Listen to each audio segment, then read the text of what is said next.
yang telah memberikan banyak nikmat kepada kita, baik itu nikmat kesehatan, kesempatan, serta keselamatan, sehingga kita dapat berkumpul di rumah Allah, yaitu Masjid Al-Ikhlas Pertapaan, dalam rangka silaturahmi oleh keluarga kita dari Kota Medan, serta selawat merangkaikan salam kepada junjungan kita Nabi akhir, Nabi besar Muhammad SAW. Semoga dengan seringnya kita berselawat, kita mendapat syafaat beliau di akhir kelak. Amin amin ya rabbal alamin. Yang saya hormati seluruh BKM dan juga seluruh pengurus jemaah Masjid Al-Ikhlas Pertapaan, yang saya hormati seluruh tamu kami dari Kota Medan, serta seluruh ibu-ibu, dan yang saya sayangi seluruh adik-adik murid pengajian DPA Al-Ikhlas Pertapaan. Di sini saya berdiri hanya sebagai protokol yang akan membawakan tertib acara kita pada malam hari ini. Yang pertama, tertib acara yang sedang berlangsung saat ini, ataupun pembukaan oleh protokol yang saat ini sedang berlangsung. Yang kedua, pembacaan ayat suci Al-Quran oleh adik kami nanti, salah satu murid dari pengajian TPA Al-Ikhlas Pertapaan. Dan yang kedua, kata sambutan ataupun ucapan selamat datang dari BKM.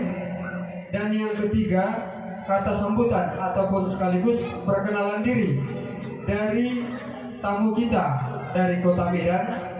Yang keempat, tausiah yang disampaikan oleh Al-Ustadz kita yang datang dari Kota Medan. Selanjutnya acara doa, dan dirangkai nanti dengan penyentuhan anak yatim dan duafa dari tamu kita dari Medan. Mungkin ini saja tertib acara kita pada malam hari ini. Dan untuk mendapat ridho dari Allah Subhanahu wa taala, marilah kita buka acara ini dengan lafal basmalah. Bismillahirrahmanirrahim. Selanjutnya kita dengarkan pembacaan ayat suci Al-Quran oleh adik kami. Dan kepada kita seluruhnya, mari kita dengarkan dengan seksama, dan kami harapkan kita dengar dan mari kita diam. Terima kasih. Assalamualaikum warahmatullahi wabarakatuh. A'udzu billahi minasy syaithanir rajim.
Alhamdulillah kita sudah mendengarkan pembacaan ayat suci Al-Quran oleh adik kita tadi, dan masuk kita ke acara selanjutnya, yaitu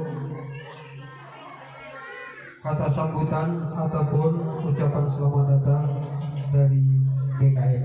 Kepada BKM Al-Ikhlas Pertapaan kami persilahkan dengan segala hormat.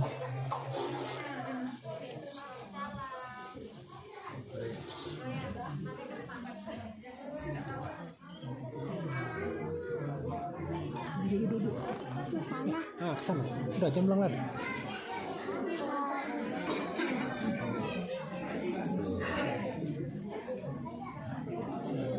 Assalamualaikum warahmatullahi wabarakatuh. Alhamdulillah, menjadi puji syukur kita panjatkan kepada Allah Subhanahu wa Ta'ala yang pada saat ini kita masih diberikan kesehatan, kesempatan serta dengan langkah dan tentunya ketetapan iman dalam Islam, sehingga dengan keikhlasan kita hadir di rumah Allah ini, yaitu dalam rangka kita melaksanakan sholat tarawih. Kemudian yang kedua untuk menjalin hubungan silaturahmi di antara kita, yaitu terkhusus kepada tamu kita tim safari Ramadan dari Medan. Kemudian perselawat kita kepada Nabi besar Nabi Muhammad Sallallahu Alaihi Wasallam. Mudah-mudahan dengan memperbanyak perselawat kepadanya, kiranya kita termasuk golongan umatnya yang nantinya akan mendapatkan syafaat yang bermasa. Tentunya yang saya hormati pertama sekali orang tua kami di sini, terus kepada tim safari dari Medan yang sudah meluangkan waktunya untuk bersilaturahmi dengan jemaah kami, yaitu jemaah Al-Ikhlas Pertapaan.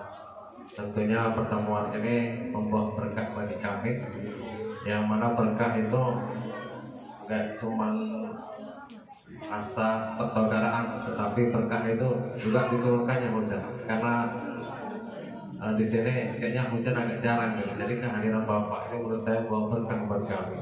Walaupun agak deras ya kan, tapi itu semua berkah, rahmat berkah yang pertama.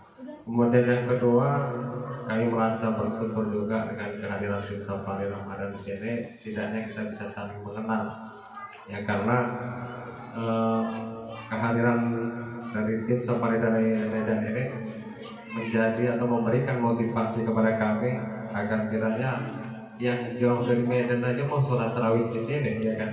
Jauh-jauh dari Medan mau sholat tarawih di sini, masa kita yang di sini aja nggak bisa datang? Nah, ini jadi motivasi sama kami. Jadi alhamdulillah, terima kasih kepada tim safari dari Medan yang sudah meluangkan waktunya untuk hadir di jemaah Al-Ikhlas Pertapaan. Kemudian yang kedua yang saya hormati dari Dinamo Alam, ya, terus terang saya berterima kasih dan saya bangga. Kalau kita lihat memang agak apa ya kan, agak sepele kita nengok orangnya, tapi jangan sepele ya kan, kecil-kecil. Nah, tapi rawit ini ya, sekali makan langsung pedas spontan ya. Buktinya inilah mereka bisa mendatangkan tim safari dari Medan. Ini kita nggak sepeda memang.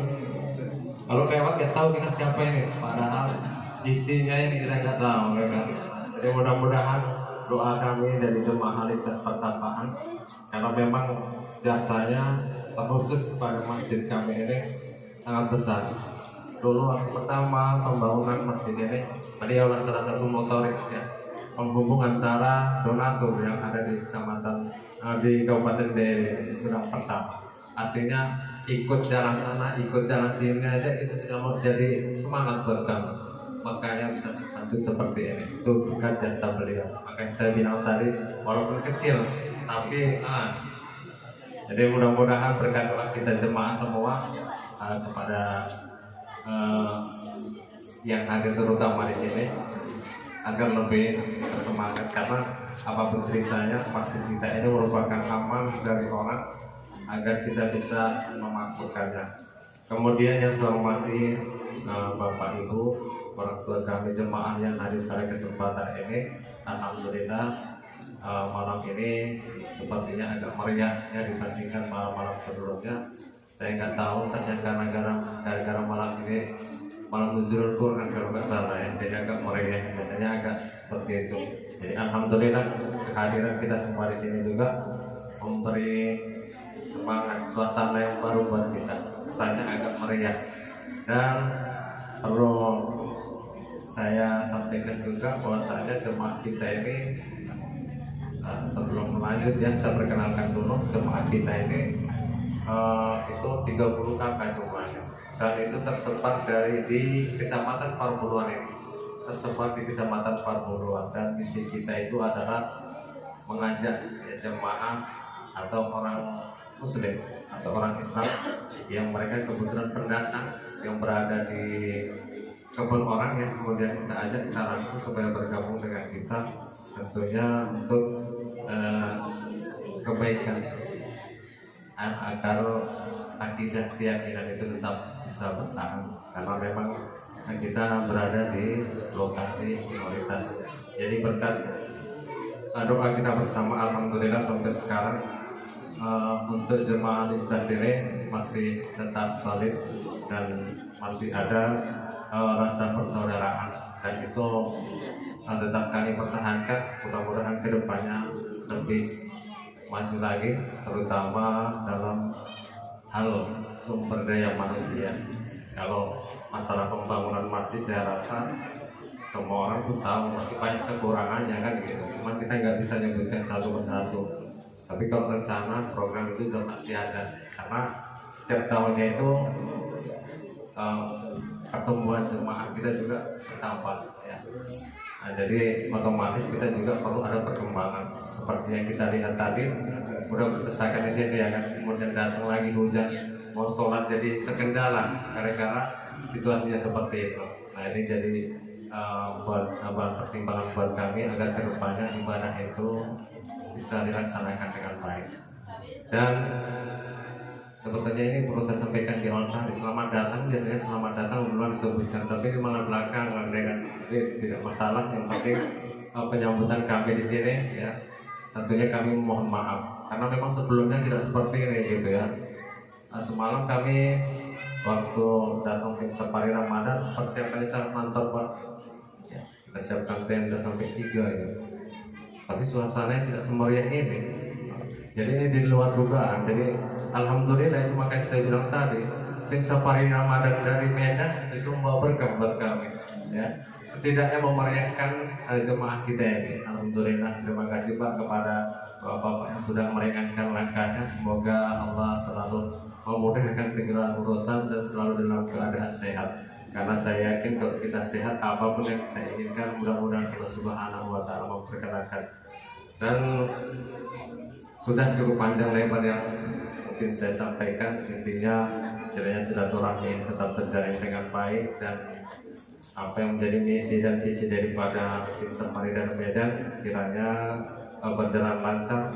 Dan tentunya di bulan Ramadan ini kebaikan yang diberikan itu dibalas oleh Allah dengan berlipat ganda. Dan harapan kami kepada seluruh jemaah, kiranya mari kita pupuk terus kebersamaan dan kerjasama di antara kita. Prinsip kita yaitu saling gotong royong, itu kita pertahankan agar apapun kegiatan dan rencana yang kita laksanakan bisa berjalan dengan baik. Jadi kepada Allah Subhanahu wa Ta'ala saya mohon ampun, dan kepada Bapak Ibu jemaah semuanya saya mohon maaf. Akhirnya saya akhiri ucapan saya dengan ucapan billahi taufiq wal hidayah. Assalamualaikum warahmatullahi wabarakatuh.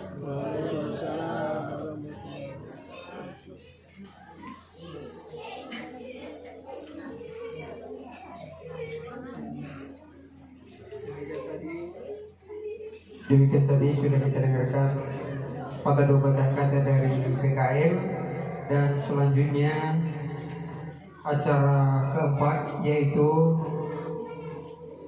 acara perkenalan ataupun sepatah kata dari tamu kami dari Kota Medan. Kami persilahkan kepada Bapak.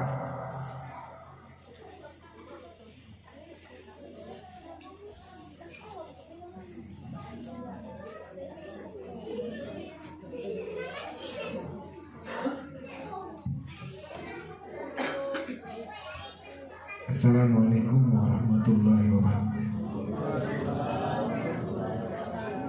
Puji syukur kita kepada Allah Subhanahu wa taala yang mana pada malam hari ini kita masih diberi kesehatan, nikmat Islam, dan tadi sudah sampai ke waktu BKF di malam yang bertanya.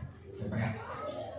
Izin Bapak Ibu, tujuan kami kemari ini silaturahmi dengan warga perkataan Masjid Ikhlas. Kami datang sini bertujuh. Perkenalkan saya Umri, yang kemudian ini kita bawa ini ngajar spesial Buya Indra. Nanti Buya ini akan kasih tausiah. Saya harap nanti bapak-bapak, ibu-ibu banyaklah pertanyaan ya. Yang kita bawa ini Buya ini yang spesial kan. Kemudian ini Bapak Haji Lubis. Bapak ini terkenal dengan impaknya. Kemudian temannya lagi Pak siapa ya? Satu lagi Pak Toib ya. Kemudian teman kami yang ganteng ini Bu, yang baru jaga di tahun ini. Ini ahli sosistem ya. Kebetulan sosistemnya bagus. Alhamdulillah. Kemarin lagi. Kemudian biasanya lagi ya Pak Malik. Pak Malik.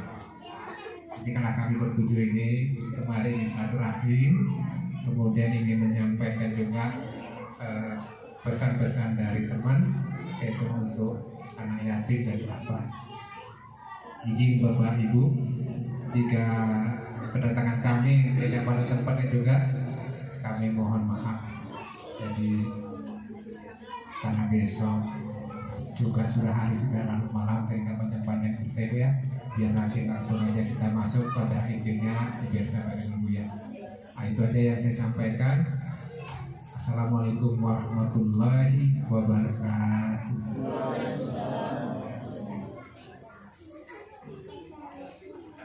Terima kasih kami ucapkan kepada Pak Umri yang telah memperkenalkan rombongan dari Kota Medan.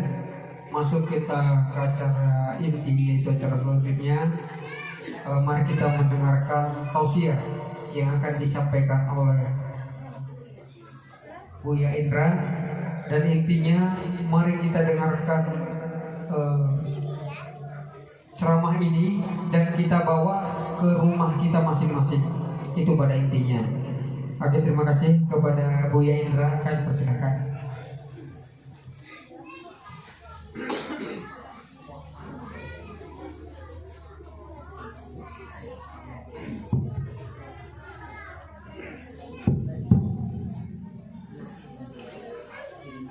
Bismillahirrahmanirrahim. Assalamualaikum warahmatullahi wabarakatuh.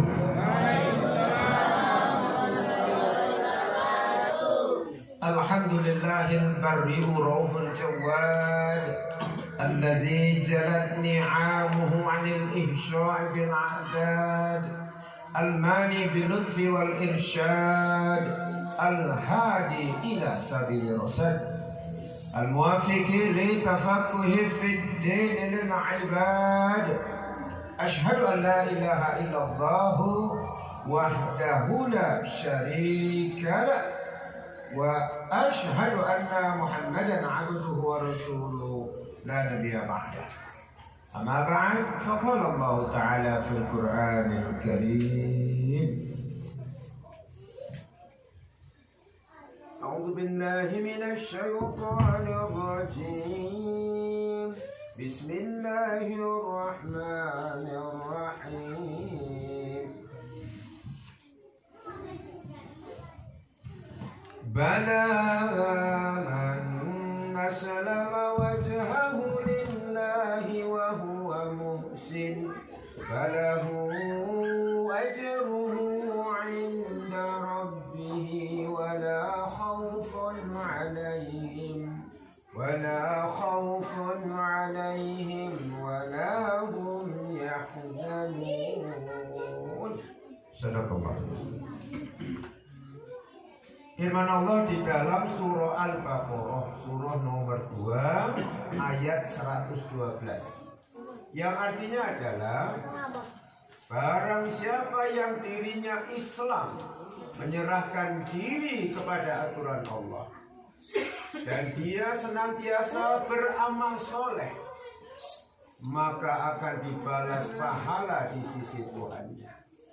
Dan tidak ada rasa ragu-ragu dalam hidupnya untuk kebenaran, tidak pula larut dalam kesedihan dengan cobaan. Al-Quran surah Al-Baqarah ayat 112.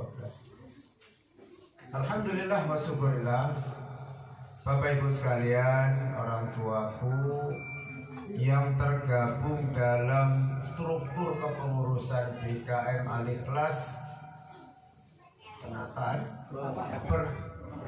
Pertapaan, ya, Bapak Ketua BKM dengan jajaran kepengurusan, dan tentu juga jemaah masjid tempatan, istilah kita jemaah tetap.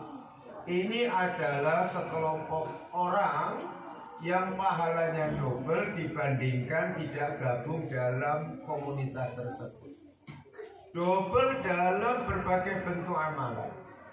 Ketika orang lain pahalanya 1, mereka ini pahalanya 2. Mana dalilnya? Rasul bersabda dalam hadis riwayat Bukhari, "Man dalla 'alal khair", barang siapa yang memfasilitasi orang lain kepada kebaikan di jalan agama, falahu mislu ajri fa'il, maka baginya semisal pahala orang yang melakukannya. Jadi kalau orang di luar, kami datang kemari, sholat, katakanlah pahalanya 1, maka orang-orang yang tergabung dalam BKM dan jemaat tetap yang rutin beribadah di sini pahalanya 2.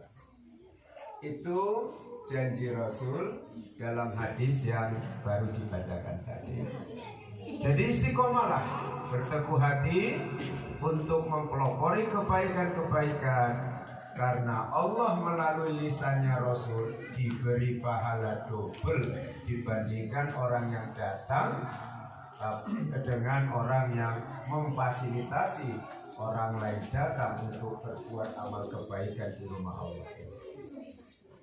Rumah Allah bukan sebutan makhluk, bukan sebutan ulama. Rumah Allah itu sebutan Allah sendiri di surah Jin. Surah Jin itu surah nomor 72 ayat 18, kata Allah, "Wa annal masajida lillah", dan sungguh masjid-masjid itu adalah milik Allah, rumah Allah. Gitu. Nah, jadi betapa mulianya bangunan yang disebut masjid, bangunan sakral.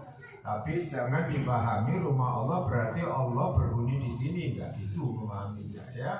Karena disinilah tempat orang yang beriman untuk bersimpuh sujud, tanda ungkapan rasa syukur nikmat dengan segala karunia yang dirasakan dan didapat.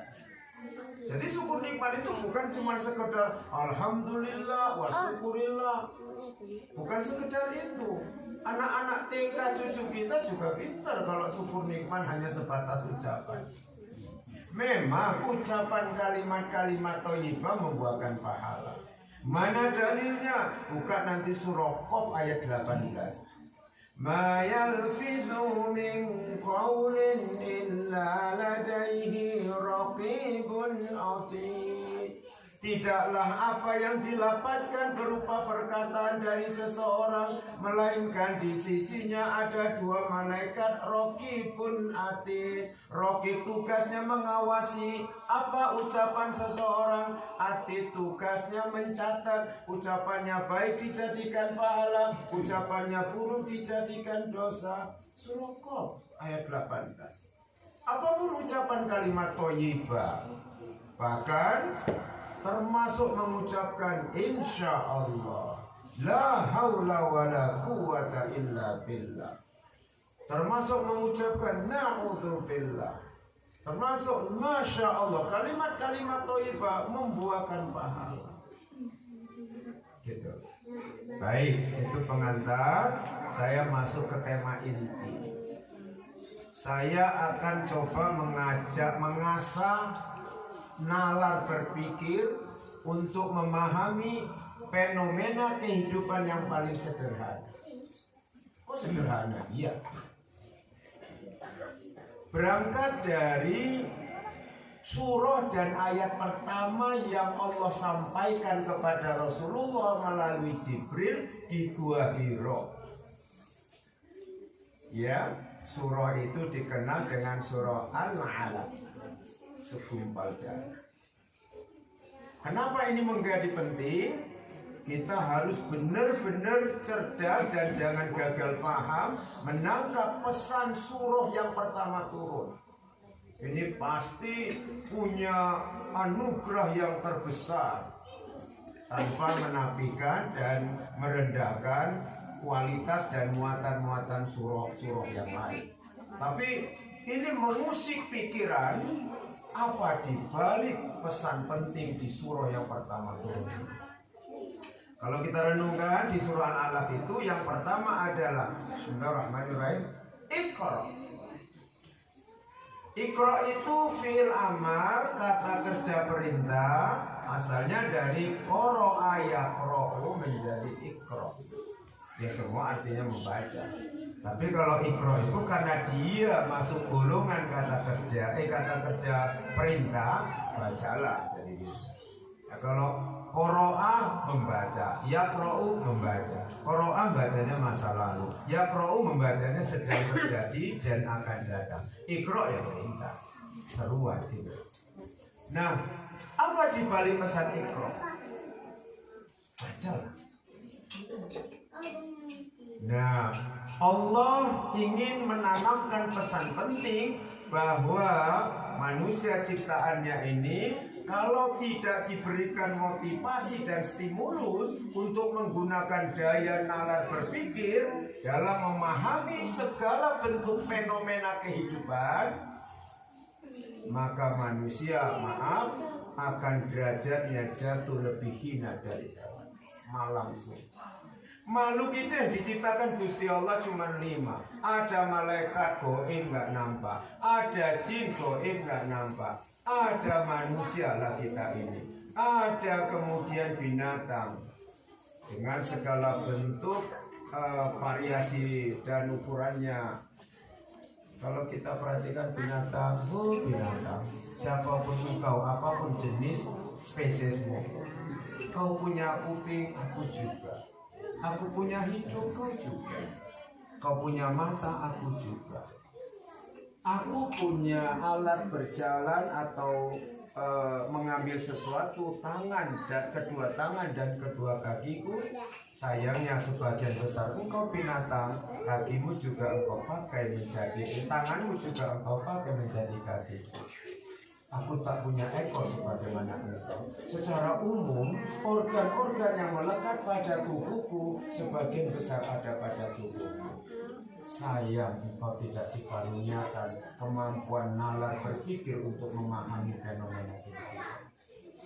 Itu yang membedakan engkau dengan aku. Hai segala jenis binatang.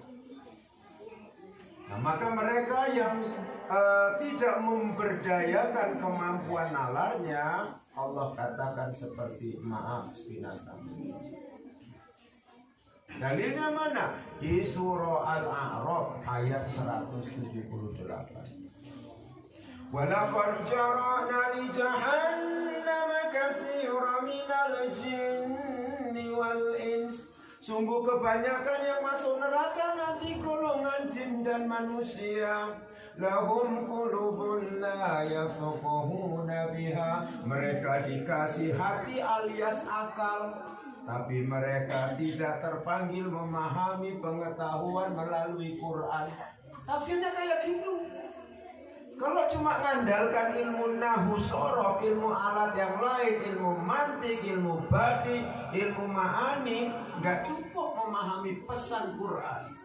Kalau cuma mengandalkan ilmu alat yang namanya nahwu sorof, lahum qulubun, mereka diberi hati atau akal. Tafsirnya hati di situ akal ya.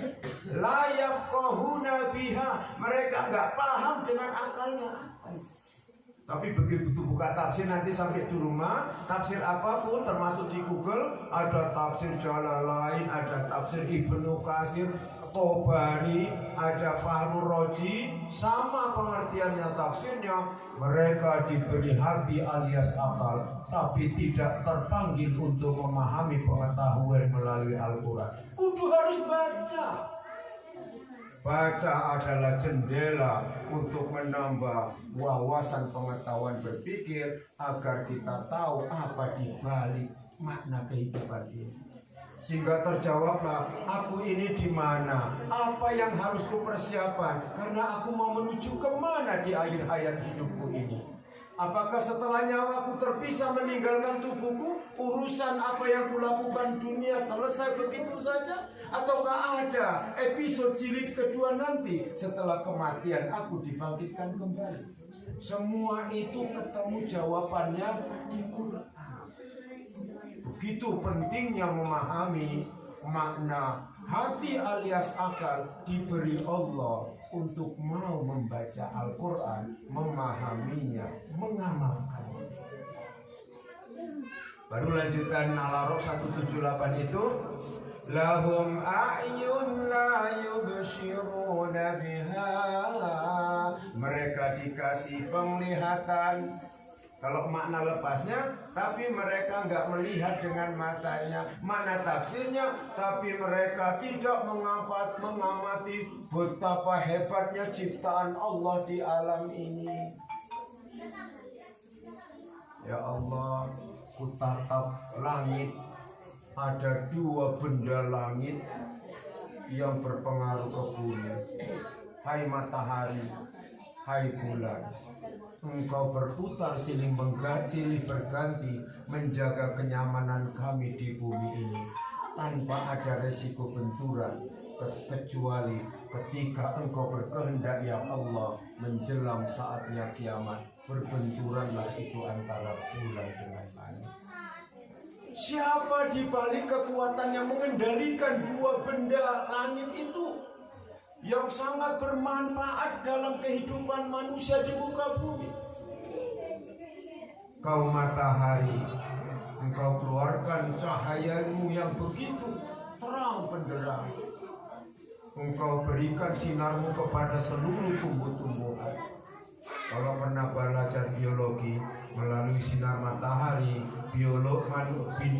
tumbuh-tumbuhan melakukan proses fotosintesis. Tumbuhan semua tumbuh menghasilkan daun, menghasilkan batang, menghasilkan buah, bunga yang terlalu banyak manfaatnya untuk kepentingan manusia. Hai bulan, engkau punya cahaya tidak sekeras matahari. Engkau datang ketika malam. Kami butuh istirahat dalam melakukan aktivitas seharian. Engkau datang dengan memberikan cahaya yang lebih suci, karena engkau hadir memanjakan diri kami untuk istirahat memasuki. Betapa baiknya Allah kepada manusia. Cuma kita kurang cerdas membaca di balik itu semua. Sehingga kadar motivasi kita untuk bersyukur begitu rendah. Apalagi tingkat keimanan kita begitu rendah. Sehingga makna hidup tidak tertangkap oleh kita. Meskipun semua yang terbentang di langit dan di bumi adalah ayat Quran. Loh, ayat Quran bisa? Ayat Quran. Setahu saya ayat Quran yaitu itu yang tertulis dicetak oleh mesin cetak, temuan orang kafir kita temuan mereka, itulah ayat-ayat ada Quran. Siapa pilih?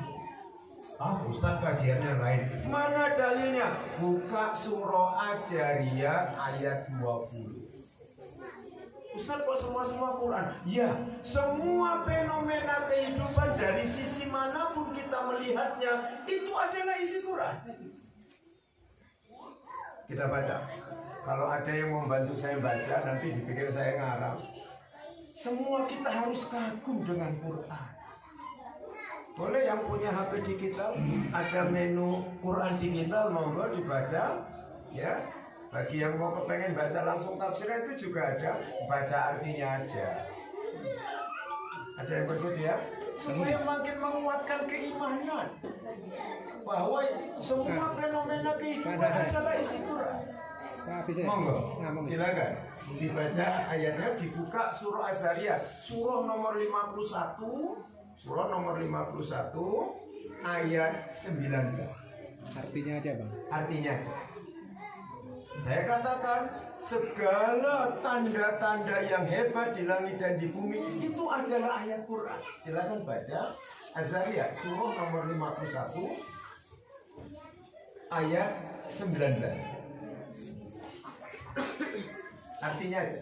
Pakai mic bang. Boleh biar Biar kedengar. dengar. Oh. Orang-orang Nah ini. yang bertakwa Udah dah. kepada Tanda. Surah Az-Zariyat. ayat 51 Bukan. Surah nomor 51 ayat 19. Surahnya nomor 51.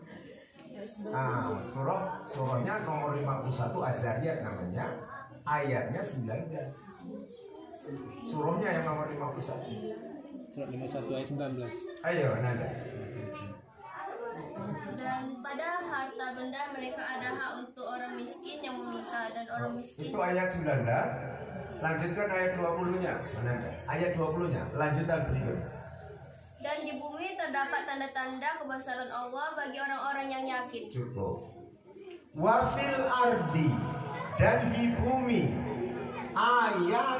ayatul lil mukminin, terdapat ayat bagi orang yang yakin. Ternyata ayat itu dalam bahasa Arab artinya tanda-tanda kebesaran Allah. Jadi ayat Quran itu ada yang bersifat kauniyah. Kalau belajar ulumul Quran, itu ada namanya ayat kauniyah. Apa itu kauniyah? Ayat-ayat alam. Satu lagi namanya ayat qauliyah.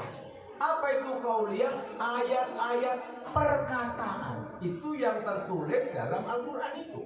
Aslinya ada di Lauful Mahfuz, Sidratul Muntaha, di lapisan atas setelah langit ketujuh, ketika Rasul Mi'raj menemui Allah untuk mendapatkan perintah sholat pada peristiwa Isra wal Mi'raj. Jadi ulama tidak beda pendapat. Dalam kajian ilmiah, dimanapun kita tuntut, di tanah air sampai ke negerinya Rasulullah Mekah Madinah, memang ulumul Quran membagi ayat Quran terbagi dua. Kauniyah, ayat yang terbentang di alam. Qauliyah, ayat yang tertulis, yang aslinya ada di Lauful Mahfuz dekat Sidratul Muntaha. Nah, maka dikuatkan oleh surah Az-Zariyat ayat 20. Wa fil ardi ayatul lil mukminin. Dan di bumi ini ada ayat Quran, tanda-tanda kebesaran bagi yang meyakini. Yakin adalah salah satu buahnya iman. Ketika hati kita sudah nancep iman ini, salah satu buah hasil iman itu yakin kita terhadap sesuatu. Gitu. Nah, jadi pesan Iqra yang Allah katakan sebagai ayat yang pertama turun alias surah yang pertama turun, Rasulullah itu diminta untuk membaca ayat Quran yang terbentang. Bukan ayat yang tertulis, lawang belum ada. Lawang itu pertama kali turun. Gimana membaca ayat yang tertulis? Nabi nggak tahu hari itu turun surah yang pertama. Nabi nggak ada mempersiapkan alat tulis. Nabi nggak punya kertas. Apalagi pada saat itu objek tulisan itu harus melalui daun-daunan alias kulit-kulit pohon. Dan Nabi nggak tahu kalau hari itu ada isyarat Quran pertama turun. Jadi perintah Iqra, baca ayat yang terbentang di alam ini, termasuk matahari, bulan, kemudian langit ini atap bagi kita. Tapi di mana tiangnya ya? Di mana ujungnya ya? Itu tanda-tanda kebesaran Allah, tanda-tanda kehebatan Allah. Kenapa kita nggak berdecak kagum diberi mata? Sementara tadi walahum a'yun la yubshiruna biha, mereka diberi penglihatan tapi tidak menatap betapa hebatnya ciptaan Allah. Kalau kita renungkan segala ciptaannya ya Allah, Engkau ciptakan aneka bentuk binatang dengan ukuran yang berbeda. Rata-rata binatang ini kalau dia halal, rata-rata masuk ke perutku yang ukurannya cuma secengkang. Betapa baiknya Engkau malang seakan-akan menjadi binatang, karena itu yang halal bakal masuk ke perut kami ya Allah. Betapa baiknya Engkau, walaupun memang binatang-binatang tertentu bisa menyerang manusia. Nah, kemudian ya Allah, Engkau ciptakan gajah binatang paling besar, tapi gajah tidak mampu mengendalikan dan mengatur kami ya Allah. Tapi kami yang mampu mengendalikan gajah. Meskipun ukuran kakinya itu lebih besar dari tubuh kami ya Allah, tapi kami mampu mengendalikan gajah, orang-orang tertentu yang punya keterampilan. Ya Allah, lembu kerbau itu binatang yang tenaganya kuat ya Allah. Tapi ternyata mereka Engkau peruntukkan membantu kami untuk kelancaran tugas-tugas di ladang dan sawah kami ya Allah. Ya Allah, zaman dulu merpati Engkau ciptakan. Betapa cerdasnya merpati zaman dulu. Ketika kami ingin berkomunikasi dengan surat, cukup kami ikatkan di kakinya. Dia tahu betul membaca isyarat mau kami. Dia antarkan ke tempat-tempat yang kami maksud, dan dia kembali seakan-akan melaporkan, sudah ku antar itu surat. Betapa semuanya ini diperuntukkan untuk kami ya Allah. Kok kami ini nggak mau terima kasih kepada Engkau ya Allah? Mana dalilnya? Al-Baqarah ayat 29. Bacaan Anda. Al-Baqarah ayat 29. Surah nomor 2. Al-Baqarah ayat 29.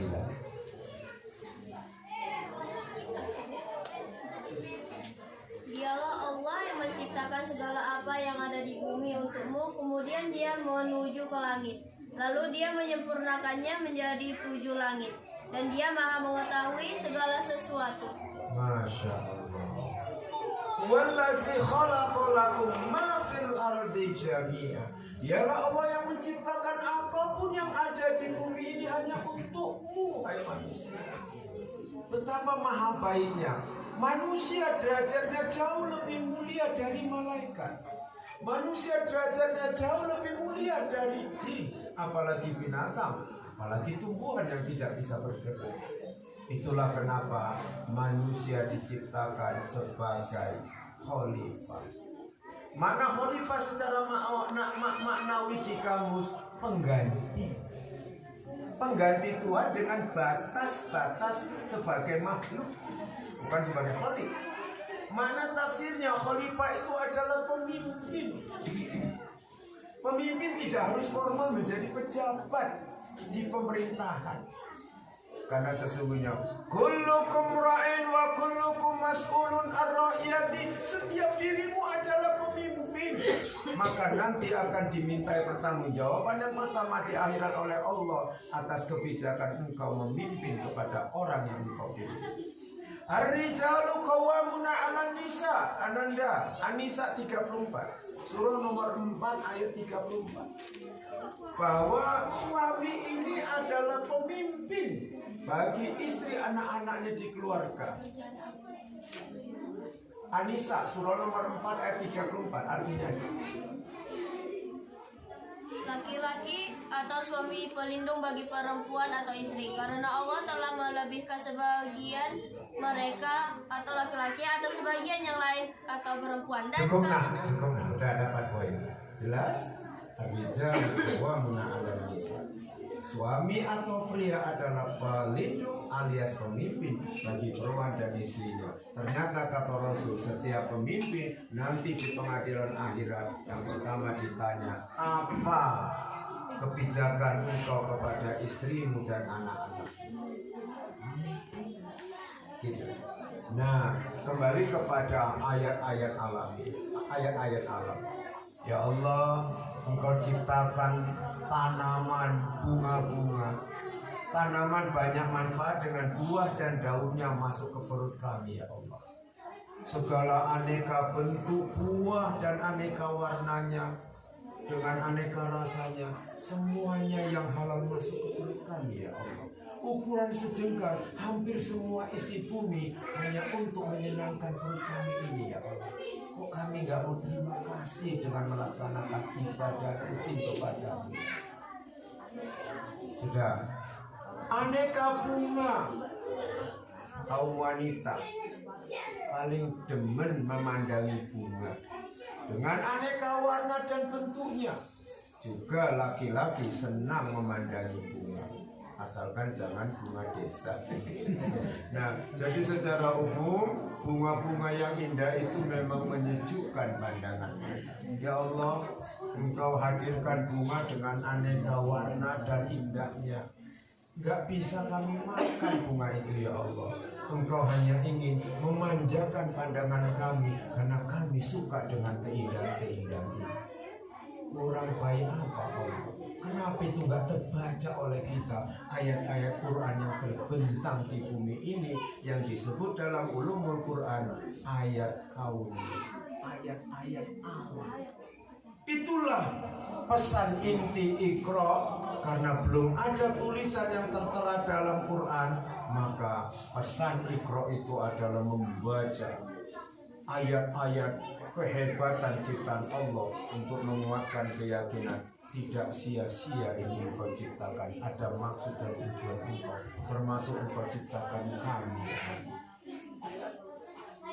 Kembali Ananda, surah 51 ayat 21. Kalau tadi ayat itu terbentang di alam luas yang membangkitkan decak kagum hebatnya ciptaan Allah. Tapi di ayat 21, apalagi ayat-ayat Quran yang tidak tertulis dalam cetakan itu. Monggo dibacakan Ananda. Dan juga pada dirimu sendiri, maka apakah kamu tidak memperhatikan? Masya Allah. Wa fi anfusikum, dalam dirimu itu ada ayat, ada tanda kebesaran Allah. Afala tubsirun. Kok kamu nggak perhatikan? Ini desa, masyarakat Islam tradisional. Jangan dianggap ilmunya tidak bisa setara dengan masyarakat modern di kota. Justru orang-orang Islam tradisional yang banyak berada di lingkungan desa ternyata sadar atau tidak menangkap pesan ajaran 21. Dalam diri ini ada ayat, maka muncullah istilah kaji diri. Rasul katakan, Rasul katakan, man arafa nafsa, barang siapa yang telah mengenal dirinya, faqad arafa rabba, niscaya dia akan kenal siapa pencipta dirinya. Kalau sudah kenal dia siapa penciptanya, tak kenal maka tak sayang maka tak cinta. Boleh jadi kita tidak sayang dan cinta kepada Gusti Allah karena boleh jadi kita belum kenal siapa pencipta diri. Nah, gimana caranya mengenal diri Ustaz? Coba perhatikan. Maaf, tangan kita pada umumnya apapun suku bangsa dan jenis kelamin kita pada umumnya sama. Di sini ada siku. Itu dikenal diri. Wa fi anfusikum, dalam dirimu itu ada ayat. Engkau baca, engkau pahami supaya engkau tahu apa di balik ciptaan ini. Kita nggak pernah bisa membuat kuku. Kita nggak pernah bisa membuat kuping. Kita nggak pernah bisa membuat mata dan seterusnya. Siapa yang menyediakan ini? Apakah ini hanya faktor alami? Tidak. Kalau faktor alami, tidak mungkin segala yang ada di tubuh ini bekerja sesuai dengan fungsi yang dimaksudkan. Contoh, ini tangan. Kenapa Allah sediakan siku? Kalau nggak ada siku, tangan gini aja kenapa? Coba pikirkan. Kenapa harus dikasih siku? Gini aja kenapa rupanya tangan? Apa kemungkinan apa yang terjadi kalau tangan gini aja? Bisa makan? Kudu nyosor makannya. Kalaupun nggak nyosor, Ma, Mbok, sini, yuk mangan bareng. Ini istri saya ketepok. Mamanya, bojonya balas, iya Pak, gantian. Mama di depan saya ketepok. Bayangkan, sesuatu yang bekerja sesuai dengan fungsi dan peruntukannya, ada sang desain di balik itu. Allah SWT. Bukan alami. Alami tidak akan bekerja sesuai dengan maksudnya. Untuk menguatkan tauhid kita bahwa Allah itu benar-benar ada. Ini baru tanda. Lihat kaki, maaf. Pernah merenung, karena kan suruh afala tubsirun. Kenapa engkau tak perhatikan dirimu? Kaji diri, masyarakat Islam tradisional. Istilahnya kaji diri. Kaji apa kamu? Ngaji diri. Sama dengan ngaji sifat 20. Iya, kalau udah kenal diri, kenal Allah yang punya sifat sampai 20.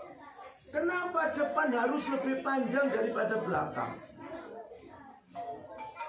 Kenapa? Benar. Kenapa kaki depan kita harus lebih panjang daripada belakang yang disediakan pendek? Kenapa? Apalah tubsirun, kau tidak perhatikan dirimu. Ada ayat, ada tanda. Kenapa engkau tidak baca dirimu? Kenapa engkau tidak kaji diri? Kalau engkau telah kenal dirimu, pasti engkau tahu menjawab siapa pencipta dirimu. Tidak ada sesuatu yang terjadi yang tidak sesuai dengan fungsi peruntukannya. Apa fungsi peruntukan ini? Kenapa ini harus lebih panjang daripada yang belakang? Subhanallah. Laqad khalaqnal insana fi ahsani taqwim. Pernah dengar ayat itu? Yalah, itu kan suruh-suruh pendek itu.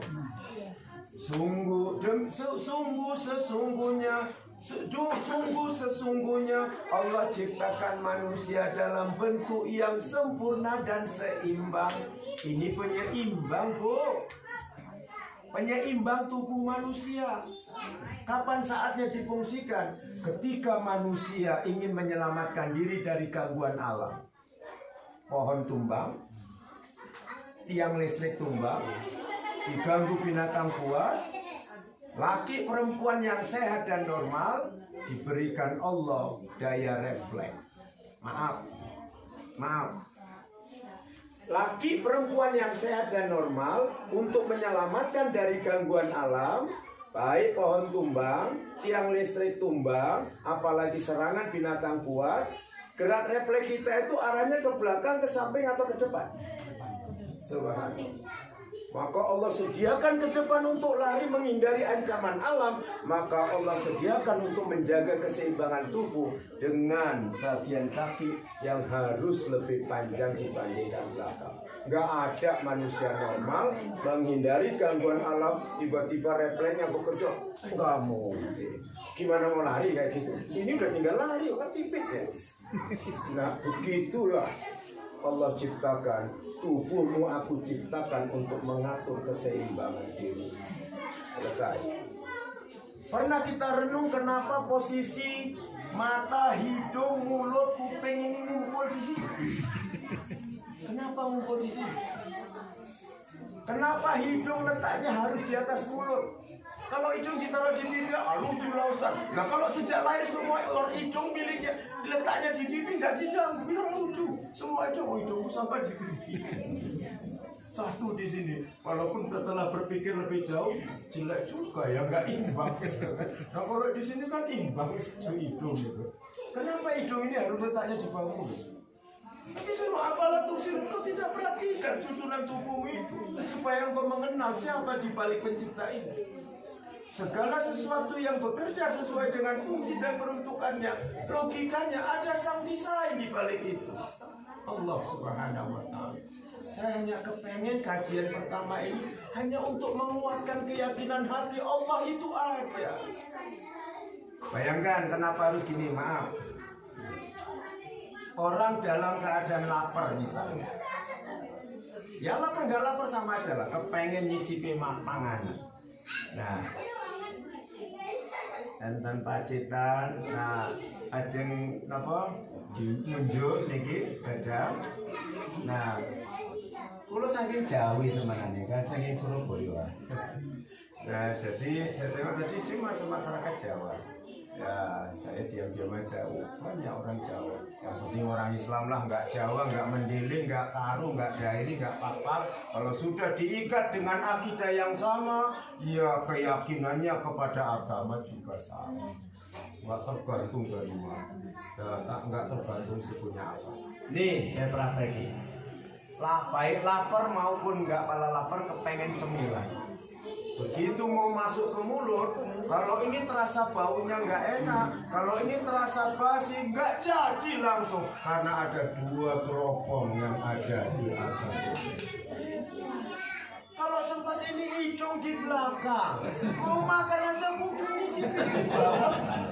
Begitulah sayangnya Allah merancang susunan itu, seperti di surah Laqad khalaqnal insana fi ahsani taqwim. Sungguh Allah ciptakan manusia dalam bentuk sempurna dan seimbang. Langsung ketahuan karena ada alat penciuman. Nggak malah repot. Sempat hidung lahir kita semua letaknya di atas. Apa nggak repot kalau hujan cuma hanya payung itu? Jadi luar biasa memang ciptaan Allah ini, begitu sempurnanya. Kuping. Kenapa kuping ini harus dikasih teropong? Nah, ini bisa kejawab. Kenapa kuping dikasih teropong? Organ-organ lain kok nggak diteropong? Nah ini mata nggak apa-apa lah, ini bukan teropong, inilah buktinya kalau mata mau nutup, mana teropongnya? Buka. Kenapa kuping harus dikasih teropong? Hah? Ini kaitannya dengan suara. Iya boleh juga. Tapi suara itu melalui gelombang-gelombang apa namanya dalam saya lupa musik. Enggak ada yang apa siapa yang saya dulu juga IPA waktu aliyahnya. Frekuensi. Bukan frekuensi. Apa namanya simbol fisika yang mengumpulkan suara mengkerucut sehingga menimbulkan suara yang masuk ke dalam pendengaran itu apa? Gelombang apa lupa saya. Longitudinal. Nah intinya kuping ini sebagai pengerucut gelombang suara sehingga akhirnya kita bisa mendengar. Maka diserap dia dengan apa ini? Kalau saya ini mengibaratkan kayak torong. Torong tahu nggak torong? Saya di kampung dulu kalau mau ngisi memperminyak lampu itu atau ditorongi dulu gitu. Ini kayak torong. Torong apa torong? Iya.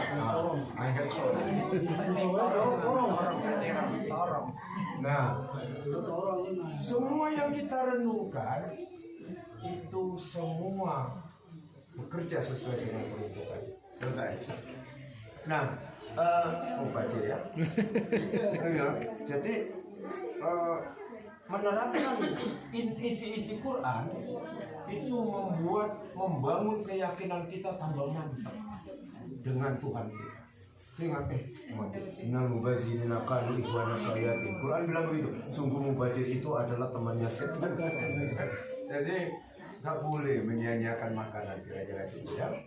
Berikutnya kembali kepada pesan Iqra. Baru Iqra yang tersurat itulah perkataan Allah yang ada tulisannya dari hasil teknologi mesin cetak yang diciptakan oleh manusia, meskipun yang menciptakan itu manusia. Itu pesan Iqra. Jadi dengan bisa memahami ayat-ayat alam atau ayat Quran yang terbentang di alam ini, maka makin kuatlah motivasi kita dalam mensyukuri nikmat dalam bentuk rutinitas amal ibadah sehari-hari. Karena orang Islam yang berilmu, beriman dan beramal benar, apapun aktivitasnya bertujuan untuk mengumpulkan pahala sebagai syarat masuk surga. Bukan dalilnya Ananda. Surah Al-Baqarah 112. Islam bukan urusan sejauh mana keyakinan kita tentang kiamat, tentang Allah Maha Pelindung, tentang Allah Maha Pemberi rezeki. Gak selesai sampai di situ. kudu harus ada amalan. Silakan, baru dapat pahala. Tidak, barang siapa menyerahkan diri sepenuhnya kepada Allah dan tidak berbuat baik, dia Dan bukan tidak, dan tidak. Dan bukan tidak, harus berbuat baik dong. Masa tidak berbuat baik? Pelan-pelan, pelan-pelan. Dan dia berbuat Iya. baik dan mendapat pahala di sisi Tuhannya dan tidak ada rasa takut pada mereka dan mereka tidak bersedih hati. itulah Islam. Bukan hanya urusan keyakinan. Dia harus berbuat baik dalam bentuk amal soleh yang maknanya cukup luas, baru dikasih pahala.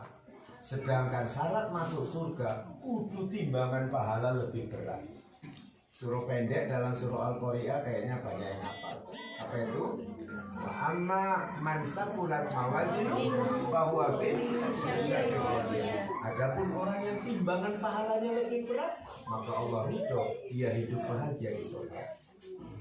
Wa amma man khafat mawazinuhu fa ummuhu hawiyah. Sebaliknya orang yang timbangan pahalanya ringan karena beratan dosa, maka dia masuk neraka. Jadi nanti di akhirat setelah kiamat kita nggak ada aktivitas apa-apa di akhirat. Di sana urusan bahagia atau sengsara. Disinilah saatnya berkarya, bekerja, beramal, berbuat ibadah, bersaing untuk dalam kebaikan. Fastabiqul. Kita harus bersaing dengan orang lain. Aku atau dia yang lebih tulus ikhlas. Aku atau engkau yang lebih konsisten kata dengan perbuatan. Bersaing dalam hal itu. Aku atau dia yang lebih jujur. Aku atau dia yang lebih konsisten dengan janji. Bersainglah dalam hal itu. Jangan pernah bersaing. Aku atau dia yang lebih cantik dan mempesona, kata perempuan. Aku atau dia yang lebih punya pengaruh dengan status sosial, penyakit hati. Aku atau dia yang lebih pintar, karena aku atau dia yang pendidikannya lebih tinggi, penyakit hati. Aku atau dia yang lebih kuat fisiknya, penyakit hati. Orang yang persaingannya dalam konteks seperti itu dipastikan tidak masuk surga. Walaupun jidatnya hitam, walaupun sorbannya nyeret jalan sampai ke tanah, walaupun sorbannya setinggi sanggul, ini orang nggak akan masuk surga kalau pergolakan batinnya hanya bersaing dalam hal-hal yang seperti ini. Mana dalilnya? Rasul, la yadkhulul jannah, tidak masuk surga seseorang man kana fi qulubi, barang siapa di hatinya misqala dzarrah minal kibar, ada sekecil atom daripada kesombongan. Masa kibar?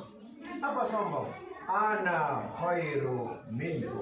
Sebagaimana pernyataan iblis kepada Allah, suruh bersujud kepada Adam, dia nggak mau, hanya mengatakan aku lebih baik dari dia.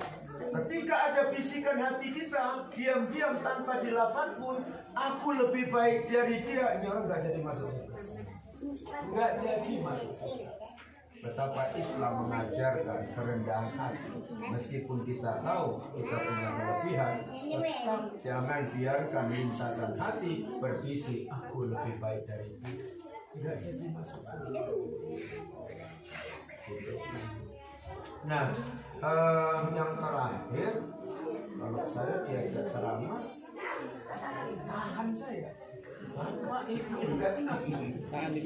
jadi kita batasin aja ya 10 menit lagi, karena kami juga akan pulang insya Allah dalam perjalanan menuju Medan malam ini juga insya Allah ya. Alhamdulillah kita insya Allah pulang selepas acara ini. Iya, besok hari Ahad, tapi sepertinya masing-masing punya agenda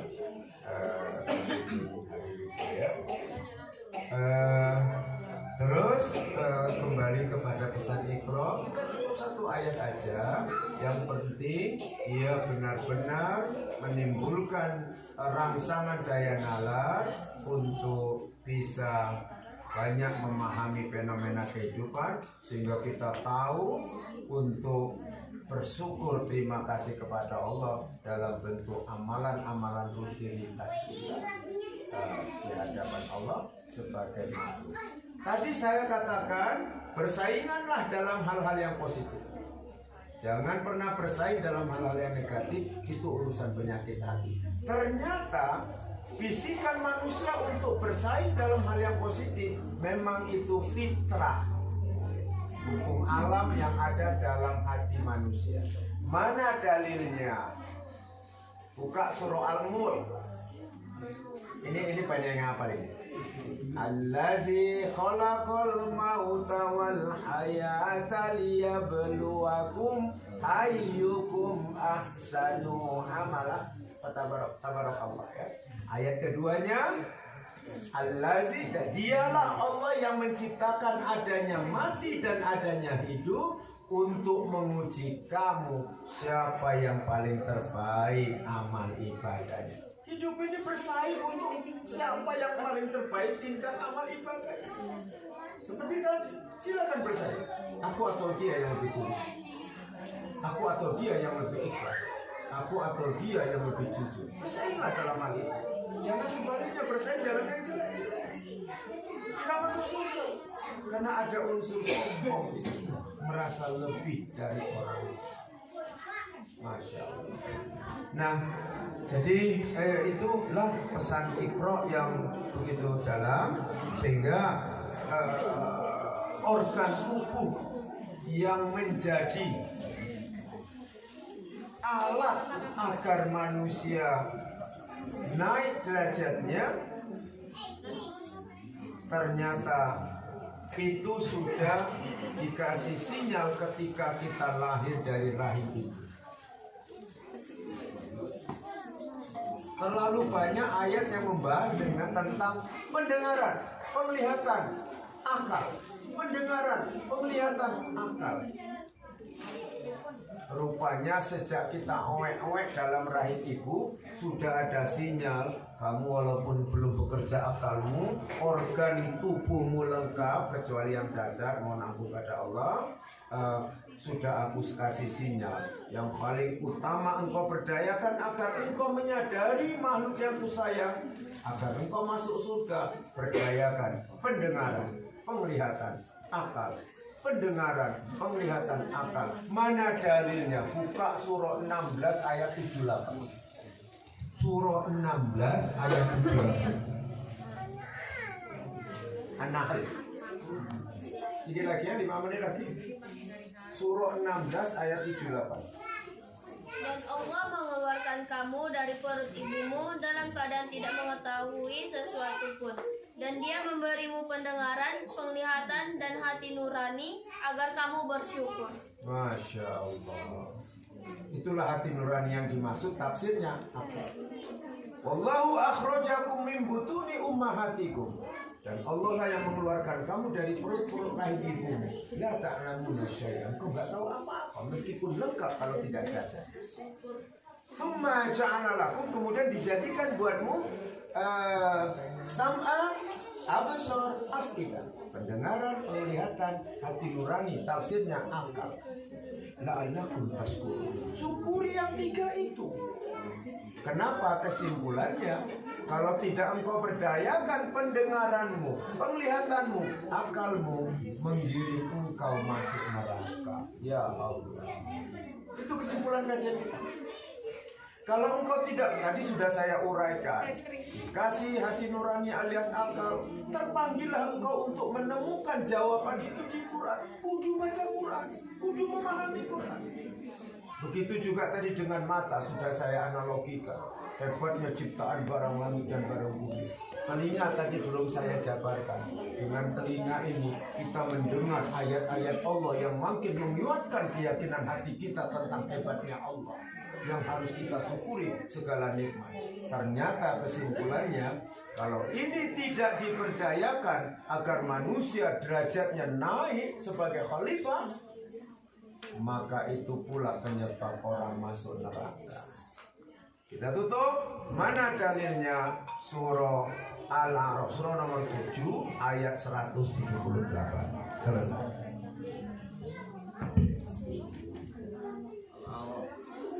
Surah nomor 7 Al-A'raf 178.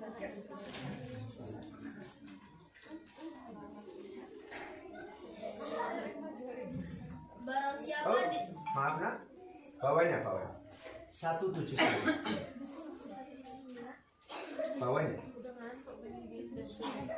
dan su Iya. 179 179. Udah betul itu dan sungguh. dan sungguh akan kami isi neraka jahanam banyak dari kalangan jin dan manusia. Mereka memiliki hati, tetapi tidak dipergunakannya untuk memahami ayat-ayat Allah. Nah, nggak membaca Quran. Lanjut. Terus? Dan mereka memiliki mata, tetapi tidak dipergunakan untuk melihat tanda-tanda kekuasaan Allah. Nah, Dan mereka mempunyai telinga, tetapi tidak dipergunakan untuk mendengarkan ayat-ayat Allah. nah, Mereka seperti hewan ternak, bahkan lebih sesat lagi. Mereka itulah orang-orang yang lengah. Na'udzubillah. Lengah membaca isyarat Allah. Kenapa kita lahir dibekali dengan 3 potensi agar kita benar-benar tahu diri apa maksud Allah menciptakan kita. Setelah kematian nyawa terlepas dari jasad, ternyata kita akan hidup episode kedua, hidup di akhirat. Di sana tidak akan ada lagi kematian. Di sanalah kita hidup kekal. Di sana yang ada hanya 2 pilihan, bahagia atau sengsara. Barangkali itu aja kajian kita dalam kesempatan ini. Mohon ampun pada Allah bila ada salah. Mohon maaf bila ada kata yang kurang berkenan. Jadikan majelis ini hanya sebatas watawasau bil haq watawasau bis sabr. Saling menegur kita dalam kebenaran, saling mengingatkan kita dalam kesabaran. Billahi taufik wal hidayah. Assalamualaikum warahmatullahi wabarakatuh.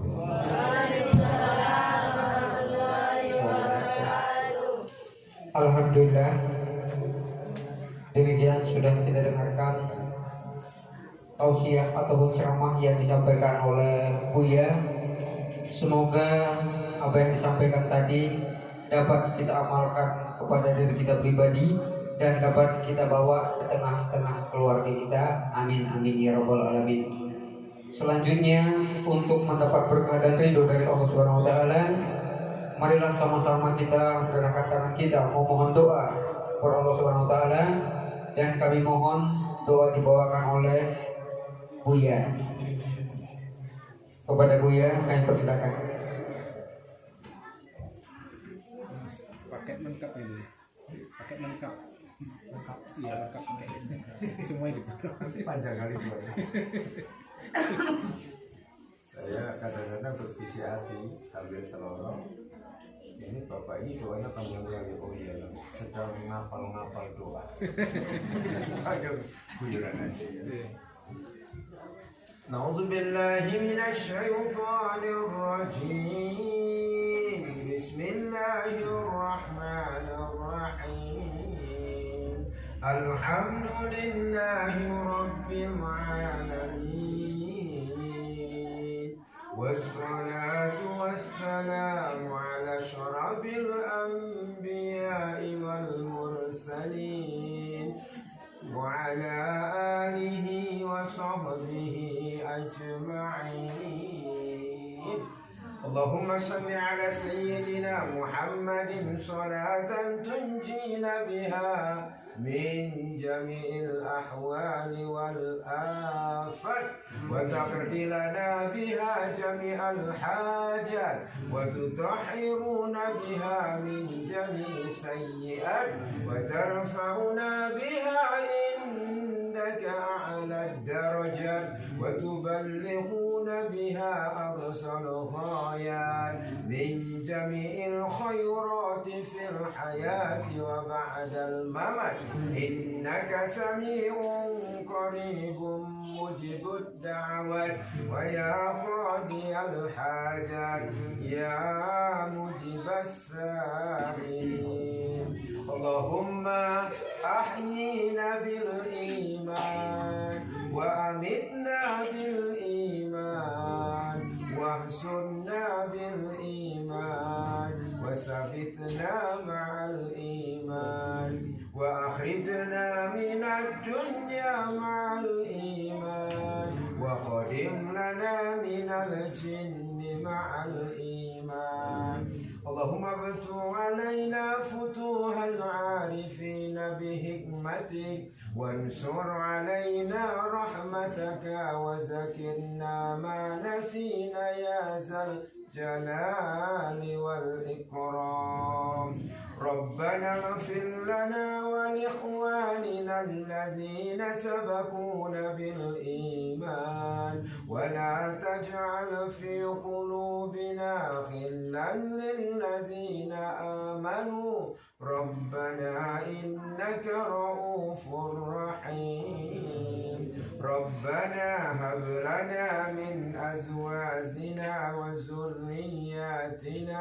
قرة أعين واجعلنا للمتقين إماما ربنا لا تؤاخذنا إن نسينا أو أخطأنا ربنا ولا تحمل علينا إصرا كما حملته على الذين من قبلنا ربنا ولا تحملنا ما لا طاقة لنا به واعف عنا واغفر لنا وارحمنا أنت مولانا فانصرنا على القوم الكافرين ربنا آتنا في الدنيا حسنة وفي الآخرة حسنة وقنا عذاب النار وصلى الله على سيدنا محمد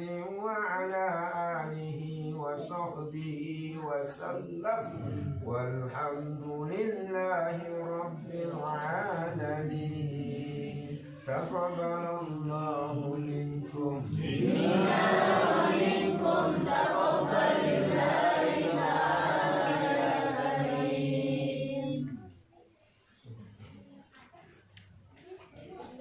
Baik, acara selanjutnya yaitu penyerahan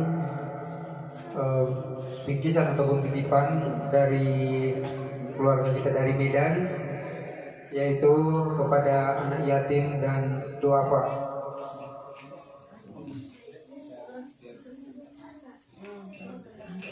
Oke, kepada nama-nama mungkin yang dipanggil oleh Bapak Hafiz agar langsung disusun di depan.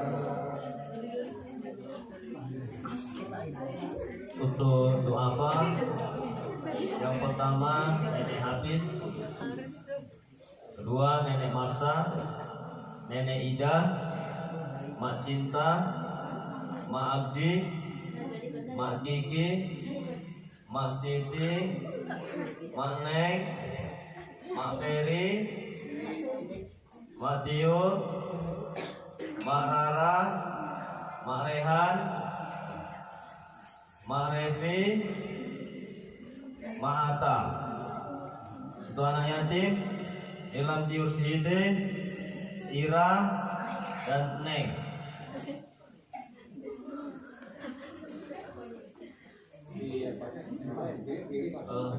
Mak Eca, Mak Eca masuk Mak Eca. Iya.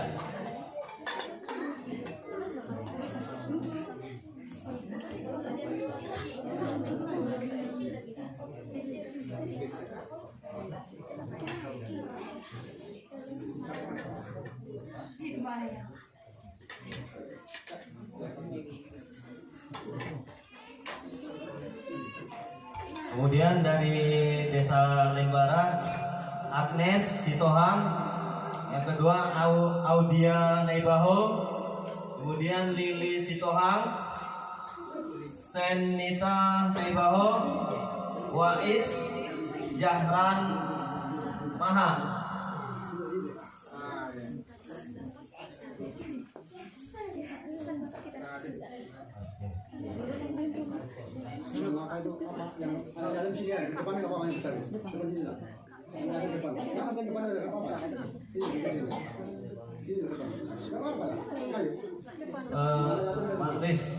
Rizky masuk aja, ganti kawan sini nggak datang masuk kamu.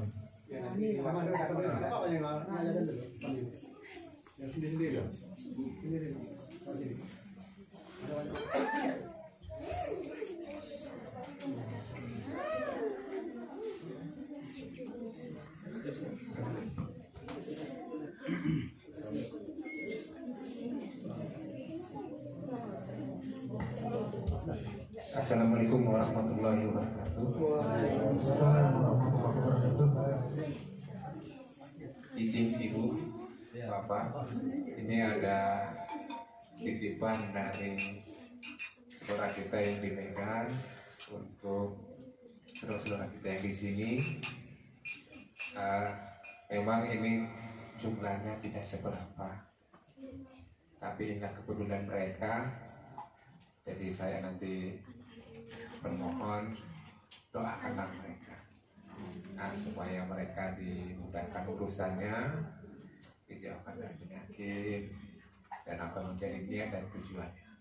Jadi itu saja yang ingin saya sampaikan. Lebih dan kurangnya saya maaf.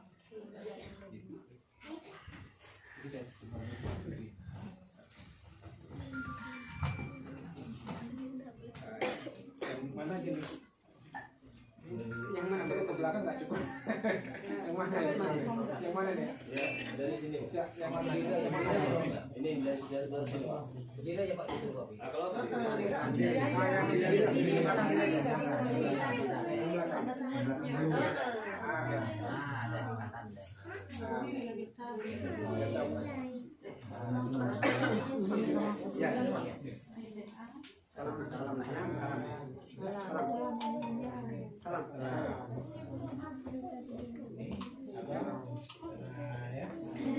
kawan-kawan semua ya.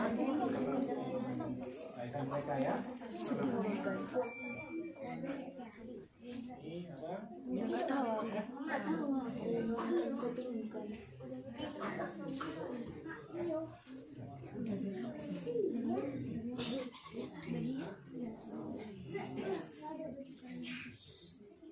Mbak.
Supaya kita ada kenang-kenangan kemarin boleh kita foto bersama ya. Sini Bu ya, boleh ya kita semua sini bersama. Ada kesana kita ya. Nah. Ibu-ibu, kita semua berbalik arah, kita menghadap ke sana biar sebagai kenang-kenangan bahwasanya rombongan dari Pak Opri pernah berkunjung kemari. Begitu. Ibu duduk, anak-anak di depan.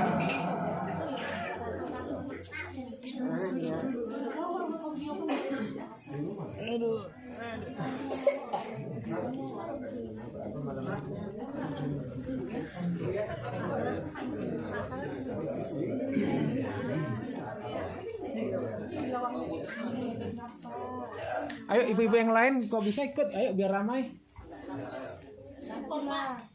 Banyak anaknya. yang biasa di foto-foto. Oh iya. Biasanya selfie-nya. Di sini. Ada sini. Aduh, Mas. Enggak apa-apa ya. Mancilah kalian. Biar nampak kami kita di sini.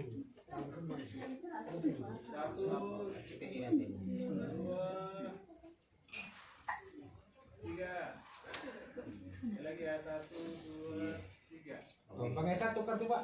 Nanti Bang Esanya nggak ada. Kita izin Pak. Coba ada. Dokumen kita. Please. Oh, ayo Pak yang mana? Anak itu Nanti ditanya terus sampai di Medan ya. Yang mana ini? Iya. Kan ini. Atau kok hilang ini? Bang, sini Bang, biar aja Bang. Ya Bang, lagi kita. Sini. Nah, biar kamu sini Bang. Biar ramai.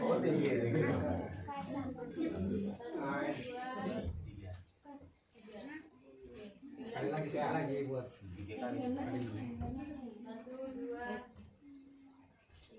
Ya, kasih. Terima kasih Bapak Ibu semuanya. Kami mohon maaf. Nah, kami ingin promosi Medan itu jauh, kami kemarin lagi. Ya.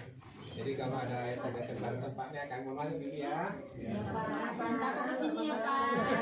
Jalannya cantik. Iya dah, fotonya gitu di sana.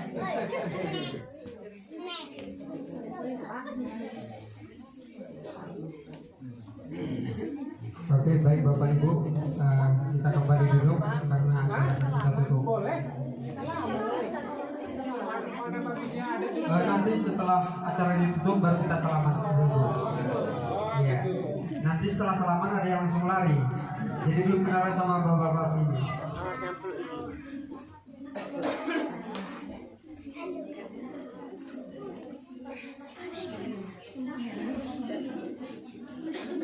Alhamdulillah, acara demi acara sudah kita laksanakan bersama-sama. Alhamdulillah semua berjalan dengan lancar. Ini semua terjadi bukan karena kekuatan kita, melainkan daripada ridho dari Allah Subhanahu wa Ta'ala. Acara ini sudah berjalan dengan lancar, namun mohon izin Pak Umri dan bapak-bapak dari Medan, kami ada sedikit mau cerita. Sekitar 2-3 menit. Kami ada cerita sambil ingin bermohon Bapak. Seperti yang kami bilang tadi, di belakang mungkin tadi tidak sempat melihat ada retak ingin diperbaiki. Sekaligus di samping sebelah kiri kita sudah ada membeli tanah patungan dari jemaah. Sudah dibeli, alhamdulillah sudah dibeli. Cuman sebagian ke belakang belum ditembok. Mungkin Pak Umri tadi sudah melihat gambarnya. Ini sangat curang. Jadi kami ingin berencana ingin mendirikan TPA ataupun tempat pengajian anak. Jadi mohon Pak Umri dan kawan-kawan dari Kota Medan mohon dibantu kami untuk bagaimana biar TPA tersebut dapat terrealisasi. Begitu Pak Umri, karena saya tahu dengan Pak Umri ini kami sama-sama membangun masjid di Lepora. Alhamdulillah tadi saya ke sana mengantarkan sedekah untuk mualaf. Jadi kirim salam dari jemaah sana dan juga Ustadz di sana tadi kepada Pak Umri dan rombongan. Jadi ini permohonan kami kepada Bapak Umri dan rombongan. Mungkin Pak Umri boleh bisa menjadi sebagai jembatan untuk mencarikan donatur kepada kami, memperbesar sekaligus ingin mendirikan tempat pengajian anak. Atau kita Bapak kalau pengajian anak mungkin kalau di dalam masjid mungkin lompat sini. Jadi kalau sudah ada nanti tempat tersendiri untuk pengajian, mudah-mudahan anak-anak di sinilah yang menjadi generasi penerus yang akan nanti membesarkan agama kita. Begitu Pak Umri, itu permohonan kami dari BKM, karena saya juga termasuk dari BKM di sini. Begitu Pak Umri. Setuju kan Bapak-bapak? Yakin kita, mari kita doakan Pak Umri ini dan kawan-kawan lancar perjalanannya, lancar juga rezekinya. Insya Allah dalam waktu dekat berdiri itu TPA kita. Amin. Itu dia Pak Umri permohonan kami dari Masjid Al-Ikhlas Pertapaan ini. Jadi karena acara sudah berjalan dengan lancar, kami juga sebenarnya berharap kepada Pak Umri dan rombongan ingin menginap di sini. Tapi mungkin karena banyak jadwal-jadwal kegiatan yang sudah terschedule pemberi dan rombongan, jadi kami hanya bisa berdoa. Semoga kiranya Allah Subhanahu wa taala melindungi perjalanan Umri dan keluarga nanti hingga sampai di tengah-tengah keluarga masing-masing. Dan semoga kiranya pertemuan kita ini pertemuan yang membawa berkah kepada kami di Masjid Al-Ikhlas Pertapaan, juga kepada Pak Umri dan keluarga, termasuk juga kepada kawan-kawan yang memberikan donaturnya kepada kami malam ini. Demikian mungkin ucapan terima kasih kami. Kami mengucapkan, kami dari keluarga besar Masjid Al-Ikhlas Pertapaan mengucapkan selamat jalan kepada Pak Umri dan rombongan sampai ke Medan nanti. Mungkin itu saja ucapan terima kasih kami dari seluruh jemaah Ikhlas Lebara Pertapaan. Jadi kami juga seluruhnya minta maaf apabila mungkin dalam penyambutan kami tadi bukan pada tempatnya, duduk kami bukan pada tempatnya. Kami mohon ampun kepada Allah Subhanahu wa taala dan mohon maaf kepada Bapak Umri dan Buya juga rombongan dari Kota Medan. Mungkin itu saja yang dapat kami sampaikan. Kalau ada kata-kata saya yang baik itu datang dari Allah Subhanahu wa taala, dan jika ada kata-kata saya yang kurang baik itu datangnya dari diri saya pribadi, saya mohon ampun kepada Allah, mohon maaf kepada Bapak Ibu sekalian. Karena acara sudah selesai dengan baik dan lancar, maka sudah sepantasnya kita mengucapkan hamdalah. Alhamdulillahirabbil alamin. Assalamualaikum warahmatullahi wabarakatuh. Dan kepada seluruh kita jemaah, orang Bapak dan rombongan di sini, kami akan berjalan menyelami Bapak. Orang Bapak dan rombongan di sini, kami berjalan untuk menyelami Bapak dan rombongan. Terima kasih.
Sampai jumpa ya Pak Lebona.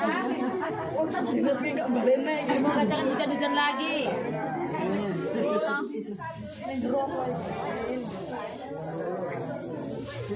Enggak balen. Ya, jangan putar lagi nanti.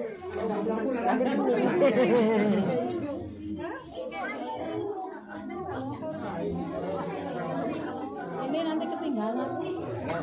Banyak di kita. Siaran langsung. Iya, secara langsung.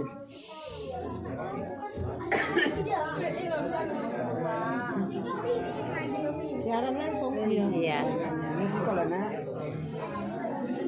Semua lagi. Siaran langsung.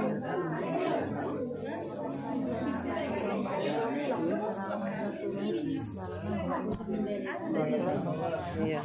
Nanti terus repot kan masuk ya. Iya, mau masuk. Siap-siap sudah semua.